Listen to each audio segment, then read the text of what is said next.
Bab 049. Nah Yas, sekarang kamu gak sendirian lagi. Jangan iri sama adekmu ya, kamu sudah 17 tahun jadi satu-satunya di hidup kakek dan nenek, sekarang kamu harus berbagi dengan adikmu. Tapi walaupun begitu, kamu tetaplah cucu kesayangan kami. Ucap Sasmita sambil menepuk-nepuk pundak Yasa. Iya, Yas. Kalau nanti nenek jadi lebih banyak merhatiin adekmu, kamu jangan ngiri ya.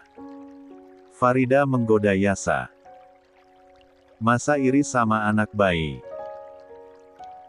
Gumam Yasa agak salah tingkah. Nah, kamu gak mungkin ngiri kan? Tadi nenek lihat kamu resah banget, kamu juga nunggu momen ini kan? Momen kelahiran adik kamu. Enggak kok, biasa aja. Yasa membantah. Sebentar lagi kita akan temui dia. Sabar ya, goda Farida lagi. Yasa diam saja. Mulut dan ekspresi wajah boleh menolak. Tapi, Yasa tak bisa membohongi hatinya. Tentu saja Yasa ingin segera bertemu dengan pemilik tangis yang lantang itu. Yasa ingin bertemu dengan wujud nyata dari adik kecil yang selalu hadir di dalam khayalnya selama ini. Setelah beberapa saat, Widuri dipindahkan ke ruang perawatan. Begitu juga dengan bayinya. Lahir dengan berat yang cukup dan kondisinya juga stabil, maka tak perlu dirawat ke ruang khusus. Bayi cantik itu bahkan sudah bisa dibawa pulang setelah semua prosedur neonatus screening selesai dilakukan oleh tim dokter. Duh, cantiknya, lihat loh, yah.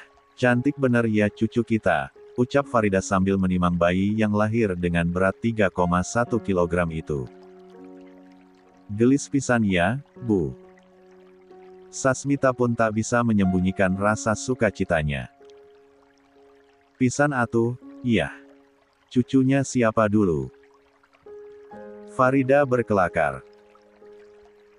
23. Widuri senang sekali. Lalu kemudian Widuri melirik ke arah Yasa yang hanya duduk sambil main handphone di sofa tunggu. Yasa terlihat tidak peduli, Yasa juga terlihat tidak antusias. Kayaknya Yas merasa biasa aja. Tapi semoga dia tetap menjaga adiknya kelak, batin Widuri. Widuri agak menyayangkan sikap Yasa setelah anaknya lahir. Tadi sore Yasa panik sekali dan Widuri pikir Yasa juga akan seantusias anggota keluarga yang lain. Makasih ya, sayang.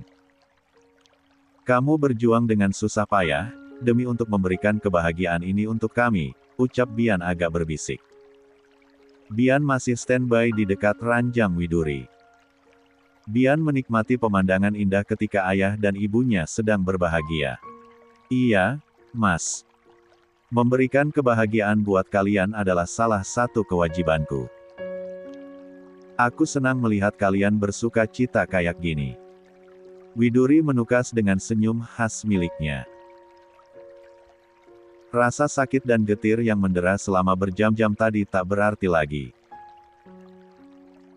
Semuanya hilang seketika ketika tangis bayi menggema di ruangan tadi. Bian tak henti mengecup dan memeluk Widuri. Yang pasti, hari ini dia menjadi pria paling bahagia di dunia. Hidupnya terasa lengkap, kebahagiaan terasa utuh tak terusik oleh apapun. Yasa masih sok cuek. Seolah asyik sendiri dengan ponselnya. Padahal, diam-diam Yasa sedang memandangi satu persatu potret baby Dasa yang sudah ia abadikan di dalam ponselnya. Bayi cantik dengan bedong merah muda itu begitu menggemaskan. Orang cuek sekelas Yasa saja sampai betah dan terus scroll kanan kiri untuk memandanginya. Gemes banget kamu, deh. Abang tuh nggak suka sama anak kecil, tapi kenapa abang sesenang ini ya kamu lahir ke dunia ini, ucapnya di dalam hati. Widuri kira, Yasa asyik dengan media sosialnya, padahal Yasa sedang memandangi foto adik kecilnya. Keesokan harinya, Yasa tetap pergi ke sekolah. Jadi adek lo udah lahir. Wah, selamat ya, bro. Serius. Cewek ya. Wah, selamat Yas. Officially jadi abang nih, bos. Senggol dong. Emang boleh seabang ini ya? Yuhu. Yasa disambut dan digoda oleh teman satu geng. Kemarin Yasa urung latihan karena sibuk dan panik mengurusi mamunya yang sedang kontraksi. Kemudian teman-teman Yasa melihat story Yasa yang memajang foto kaki mungil adik bayinya. Story Yasa 24. Langsung trending seantero sekolah. Most Wanted sekolah sudah resmi jadi abang, sudah tidak menyandang sebagai anak tunggal lagi. Siap-siap dah ngomong adek lu, Yas. Tapi lo harus ngerasain dikencingin atau dipupin sekali seumur hidup sih. Itu bakalan jadi memorable moment di hidup lo. Percaya deh. Kata salah satu teman Yasa masih asyik menggoda. Disenggol musuh bisa marah dan cosplay jadi singa, tapi kalau direpotin adek sih pasti lo nggak bisa marah Yas. Adek lu, bisa jadi salah satu faktor yang mengubah hidup lo. Yasa tidak banyak komentar. Dia tidak peduli walau jadi objek godaan teman-temannya. Yasa malah sedang berpikir keras untuk mencari kado. Tiba-tiba Yasa ingin memberikan sesuatu untuk adik kecilnya. Sebuah kado yang kelak akan diingat oleh sang adik setelah ia tumbuh besar. Tapi apa ya? Yasa mengejar Lanina yang sudah hampir sampai ke gerbang sekolah. Belakangan, Yasa dan Lanina memang sudah cukup lama tidak saling berinteraksi. Mereka hanya bertemu di hari Sabtu saat jadwal belajar bersama. Nin. Lanina menahan langkah dan menunggu Yasa sampai ke hadapannya. Hei, Yas. Akhirnya ketemu juga. Selamat ya. Yang kemarin itu foto kaki adik kamu ya? Sapa Lanina lalu memberi selamat. Iya. Seneng kan? Duh, yang udah jadi abang, gemes deh. Goda Lanina sambil mencubit lengan Yasa. Mau nggak mau ya harus seneng. Mau gimana lagi? Ekspresi senang kamu tuh natural kok, nggak usah sok-sokan merasa terpaksa seneng. Hayo, ngaku. Nggak. Biasa aja. Yasa masih membantah. Anterin aku nyari sesuatu. Pinta Yasa dengan ketus. Sesuatu apa? Kemana? Udah ayo ikut aja, jangan banyak tanya. Yasa agak memaksa lalu menggandeng tangan Lanina untuk sama-sama pergi ke area parkir. Cara Yasa bersikap pada Lanina membuat banyak orang iri.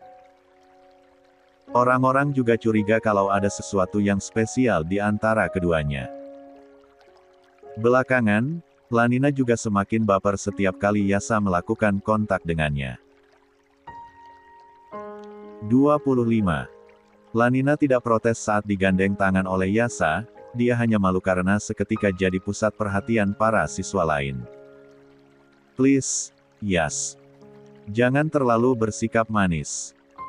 Bahaya kalau aku sampai jatuh cinta sama kamu. Bahaya banget tahu nggak sih? Racau Lanina di dalam hati. Hari ini Bian tidak pergi ke kantor. Dia masih ingin bersama dengan putri kecilnya.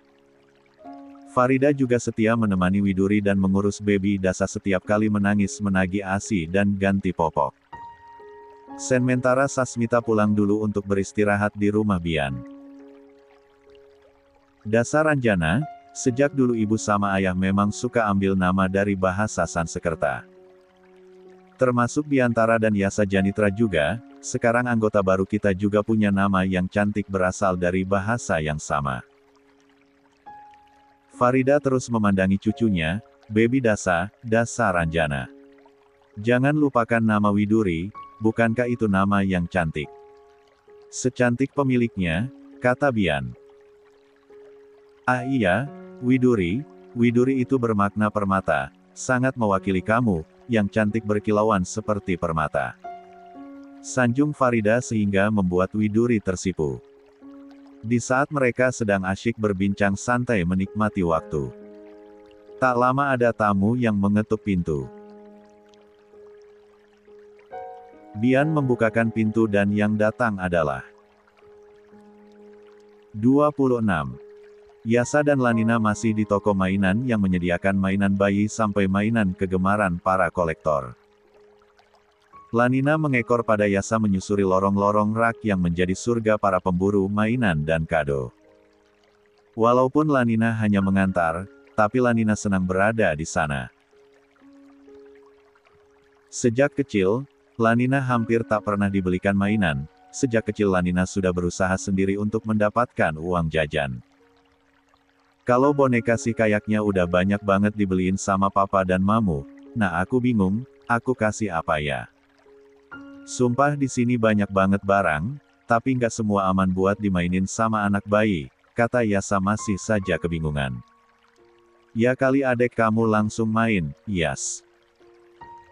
Walaupun adek kamu udah punya banyak boneka, tapi menurutku, boneka yang kamu kasih akan jadi salah satu boneka teristimewa yang akan dia kenang sampai dia besar nanti, sahut Lanina. Gitu ya? Iya, anak perempuan itu sudah peka sejak dini. Saat adek kamu udah ngerti nanti, pasti akan merasa sangat istimewa, merasa sangat disayangi sama kakaknya. Yasa diam sejenak, agak termenung. Terbiasa hidup sebagai anak tunggal, tiba-tiba sekarang kedatangan bayi kecil yang memiliki darah yang sama dengan yang mengalir di aliran darahnya. Ini lucu nih, gemes deh, bentuknya enak buat dipeluk-peluk, pelukable banget deh. Lanina berjalan 3 langkah lalu mengambil sebuah boneka imut lalu memainkannya. Kamu mau? Tanya Yasa lalu berjalan mendekat. Buat adek kamu, Yas. Beli ya, nggak bisa bayangin gimana senangnya adek kamu nanti, kalau boneka imut ini adalah pemberian kakaknya yang ketus-ketus tapi sayang, kata Lanina sambil menggoda. Ya udah, ambil yang itu aja berarti. Bentar-bentar, di sana Yas, ayo. Tapi Lanina malah beralih ke sebuah rak lain yang ada di lorong seberangnya. Di sana berderet berbagai jenis musikal box dengan desain yang cantik-cantik. Ini juga boleh sih, lihat deh. Ini lucu, bisa jadi pengantar tidur juga kalau misal nanti adek kamu susah tidur. Lanina mengambil salah satunya, music box berwarna biru gelap bergradasi biru terang dengan ornamen bintang-bintang dan figur balerina yang akan berputar saat musik box itu dimainkan. Lanina memainkannya dengan riang, denting melodi lagu klasik berjudul Pour Elise, membuat Lanina tersenyum senang. Sejak kecil, Lanina pernah memimpikannya mainan seperti itu. Kenapa sih senyum-senyum? Kayak bocah. Kata Yasa agak mencibir, padahal dia ikut senang melihat senyum lepas Lanina. 27. Mainan kayak gini tuh impianku waktu kecil. Belum sempat beli, tapi hari ini aku menemukannya lagi. Kayak flashback ke masa kecil dan hasratku buat bisa memainkannya akhirnya terpenuhi. Aku yakin sih, kalau adek kamu akan menyimpan ini sampai dia dewasa nanti, jawab Lanina. Ya udah, ambil yang ini aja berarti. Lanina mengangguk lalu menyodorkan kotak musik itu pada Yasa untuk segera dibawa ke meja kasir. Tapi Yasa tak lantas mengambilnya, Yasa malah mencari kotak musik yang lain yang nyaris sama dengan yang Lanina pilih. Oke. Yang ini buat baby Dasa, dan yang itu buat kamu. Lanina terbeliak dengan perkataan Yasa. Buat aku. Tanyanya di dalam hati dengan perasaan yang meletup-letup. Buat aku, Yas. Itu mainan impian masa kecil kamu, kan? Ambillah, simpan baik-baik. Jadi pas nanti kita udah alumni, kamu bisa ingat aku setiap kali lihat musik box ini, kata Yasa. Perkataan Yasa semakin menggetarkan hati Lanina. Yasa memang perhatian, tapi Lanina merasa kalau Yasa menganggapnya sebatas teman saja. Lanina sadar akan hal itu. Tapi ini mahal, nggak usah deh.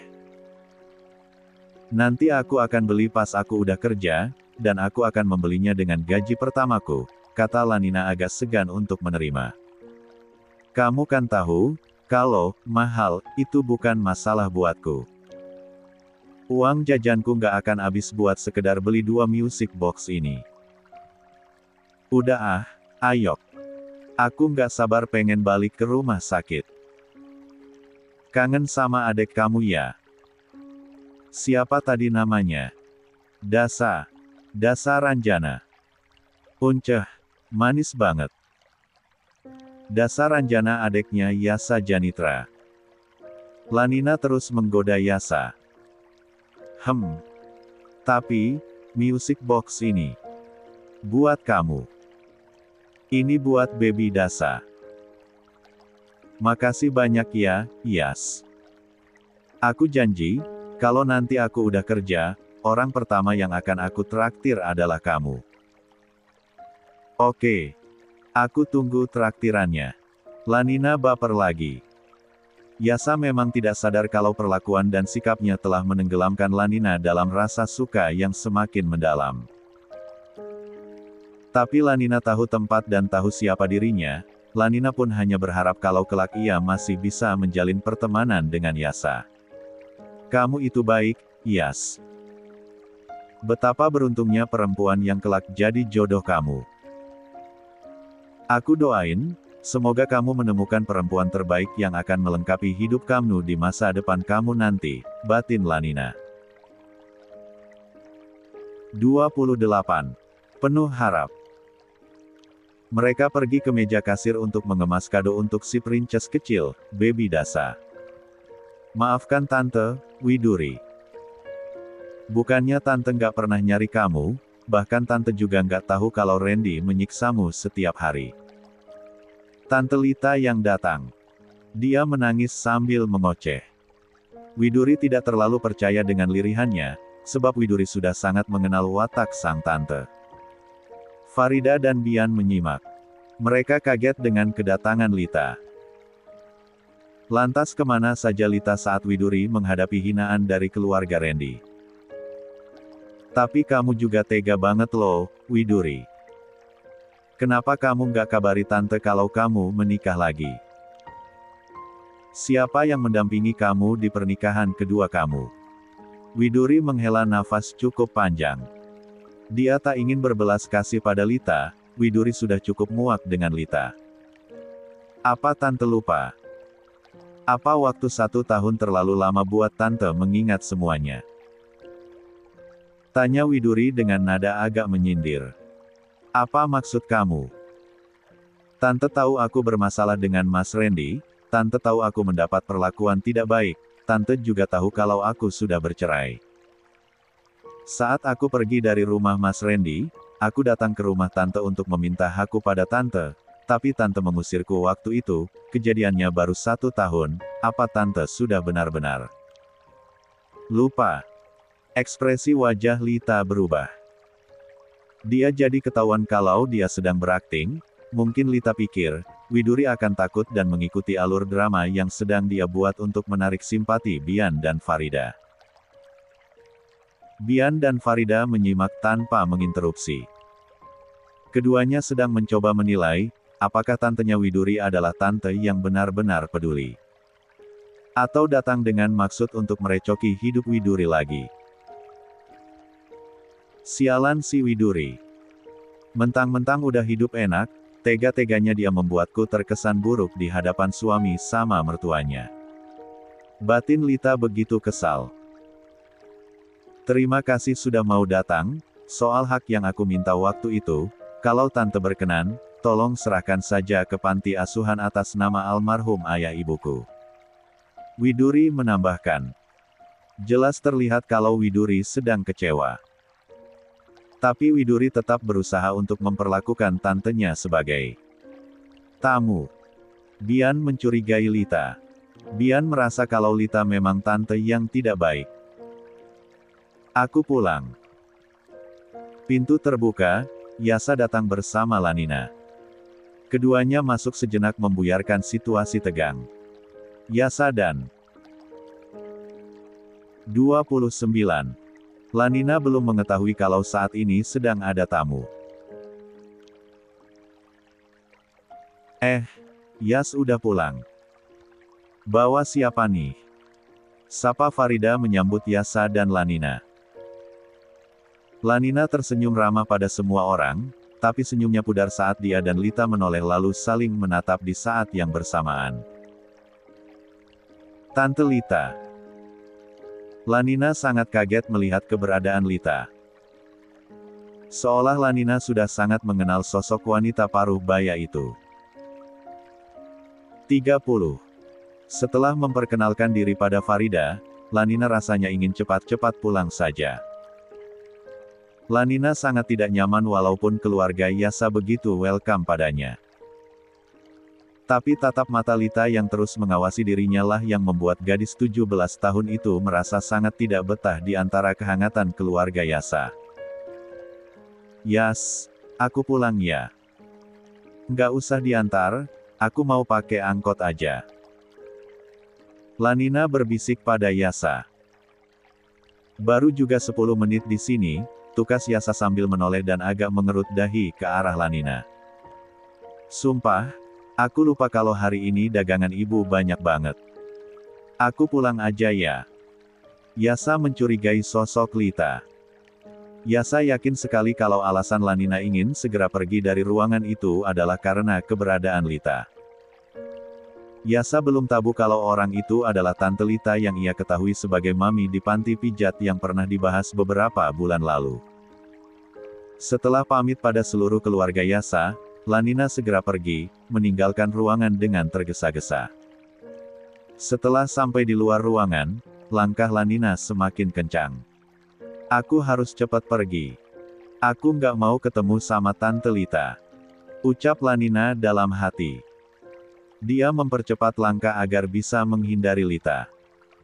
Sialnya, selang beberapa detik, Lita juga pamit undur diri dan meninggalkan Widuri serta keluarga suaminya dalam keadaan keheranan. Kenapa anak itu ada di sini? Kali ini jangan sampai lolos lagi. Lita juga tak kalah tergesa. Lita memaksimalkan langkahnya dan akhirnya bisa menyusul Lanina di lobi gedung utama rumah sakit besar itu. Gap. Dengan ketangkasannya, Lita berhasil menarik lengan Lanina dan yang berjalan kalah cepat dari dirinya. Mau kemana kamu? Kenapa buru-buru? Lanina terlihat ketakutan. Nafasnya terengah-engah, dia ingin berteriak meminta tolong, tapi Lanina takut orang-orang salah paham dan menganggapnya terlalu berlebihan. Kenapa kamu ada di sini? Jadi dermawan yang membiayai sekolahmu adalah suami dari keponakanku ya? Tanya Lita lagi lalu berubah merangkul Lanina dan berjalan bersama keluar gedung seolah mereka memang seakrab. Itu keponakan. Lanina bergumam dan mencoba mendalami apa maksud perkataan Lita. Bukankah yang dimaksud Lita adalah Widuri? Jadi kapan kamu mau bergabung di tempatku? Apa nggak tergiur sama tawaranku waktu itu? Lanina berusaha melepaskan diri dari rangkulan Lita. Setelah itu Lanina menjaga jarak. 31. Saya mohon, Tante. Jangan lagi tawari saya. Jawabannya akan tetap sama. Enggak. Saya nggak akan bekerja di tempat Tante. Walaupun saya harus kelaparan, saya nggak akan pernah bekerja di tempat Tante. Tegas Lanina. Walaupun terlihat berani, padahal hatinya sangat gentar. Masih aja sok jual mahal. Cebik Lita kesal. Saya punya mimpi. Mimpi saya terlalu berarti kalau saya gadaikan di tempat tante. Kalau tante masih mau memaksa, saya akan minta bantuan dan perlindungan dari Pak Biantara. Tolong tante jangan anggap sepele. Tante bisa dijerat Undang-Undang Perlindungan Anak. Masih dengan hati yang gentar, Lanina lanjut mengancam, membuat senyum sinis Lita pudar seketika. Beraninya anak ini, ucap Lita di dalam hati. Lita merasa sangat terhina dengan sikap Lanina. Tapi Lita juga memiliki perhitungan, dia sadar kalau dirinya sedang berhadapan dengan anak gadis yang memiliki pertahanan yang kuat. Udah ya, tante. Tolong jangan ikuti saya lagi. Kali ini saya nggak akan segan buat teriak kalau tante masih mau berusaha memaksa saya. Lanina mengancam lagi dan perlahan Lanina menarik langkah mundur mengambil ancang-ancang untuk menjauh dari Lita. Lita mati langkah, dia tak ingin ambil resiko. Padahal, di mata Lita, Lanina adalah ladang yang bisa menghasilkan banyak uang. Para lelaki hidung belang langganannya pasti akan sangat suka dengan anak SMA yang masih perawan seperti Lanina. Sial. Anak itu sudah menantangku. Tapi ancamannya memang nggak main-main. Bisa bahaya kalau sampai melibatkan suaminya si Widuri. Pikir Lita dan hanya bisa menyaksikan Lanina pergi semakin jauh dari dirinya. Widuri berpikir ribuan kali. Rasanya tak etis kalau tiba-tiba Widuri membuka kedok sang tante. Lagi pula, Bian dan keluarganya tak terlalu antusias kepada sosok Lita. Mereka hanya menganggap kalau kita adalah tante biasa yang serakah, bukan tante licik yang memiliki niat buruk pada Widuri. Bahkan pada Lanina juga. Setelah 2 hari melewati masa pemulihan dengan pengawasan intensif dari tim dokter, Widuri dan Baby Dasa sudah bisa dibawa pulang ke rumah. Sambutan sederhana namun indah tersaji di halaman rumah. Farida, dibantu oleh Yasa beserta Nunung dan Uti, menyiapkan dekorasi dengan balon-balon berwarna pastel yang disusun rapi dan menciptakan suasana yang sangat menyenangkan. Selamat datang di rumah cucu nenek yang cantik, sambut Farida sambil menembakkan konfeti dari kejauhan agar tak sampai mengenai Baby Dasa yang ada di buayan Widuri. Wah, terima kasih banyak semua, ucap Widuri dengan perasaan super senang. Widuri tak menyangka kalau akan ada acara sambutan seperti ini. Welcome home baby girl, awas ya, jangan jadi penjajah di rumah ini. Sambut Yasa juga. Awalnya manis, tapi ujungnya seperti mengancam. Ancaman itu malah membuat orang-orang tersenyum. Walau jutek, tapi Yasa adalah orang yang paling berkontribusi dalam menyiapkan pesta kecil itu. 32. Makasih abang, makasih juga kadonya, ucap Widuri sambil tersenyum. Yasa bersikap biasa saja. Hari itu, Yasa menyimpan kado itu di meja nakas tanpa bicara apa-apa. Awalnya Widuri sempat kebingungan, Widuri tak tahu kalau itu adalah kado dari Yasa. Kenapa kamu nggak bilang ke mamu kamu kalau kamu letak kado di atas nakas? Kemarin kami sempat kebingungan, sempat skeptis juga karena takut kalau itu kado nyasar atau sabotase. Ternyata, kado dari kamu, kata Bian menambahkan. Yasa semakin salah tingkah, dia salting karena ketahuan memberikan kado selamat datang pada adiknya, Baby Dasa. Kamu mah emang suka gitu ya, Yas? Diam-diam sayang, tapi nenek sih seneng banget. Nenek sangat mengapresiasi kesigapan dan rasa sayang kamu buat adik kamu. Jadi kalau nanti nenek sama kakak harus pulang ke Bandung, nenek jadi nggak terlalu cemas ninggalin Baby Dasanya. Ya gimana pun juga, Dasa itu anak papa juga. Cucu kakek sama nenek juga. Salah satu yang punya ikatan kuat denganku, kata Yasa tanpa menatap siapapun. Yasa menghindari tatapan mata siapapun. Nah, itu kamu tahu. Udah ah, masuk-masuk, Kasihan baby Dasa kepanasan di sini, kata Yasa yang ingin mengakhiri situasi canggung itu. Semua orang fokus pada dirinya dan betapa bahagianya merasakan sikap peduli Yasa walaupun sikap Yasa tidak terlalu berubah. Kamu mau coba gendong dia, Yas? Tanya Bian. Nanti aja di dalam, sambil duduk, kalau sambil jalan aku nggak berani, jawab Yasa seperti biasa, dengan sikap acuh tak acuhnya. Baiklah. Keluarga bahagia itu masuk ke dalam rumah bersama-sama setelah mengabadikan beberapa momen di halaman yang sudah didekorasi itu. Bukan hanya keluarga utama, sopir, tukang kebun dan para art juga ikut bereforia menyambut kepulangan Princess Dasa ke istana mereka.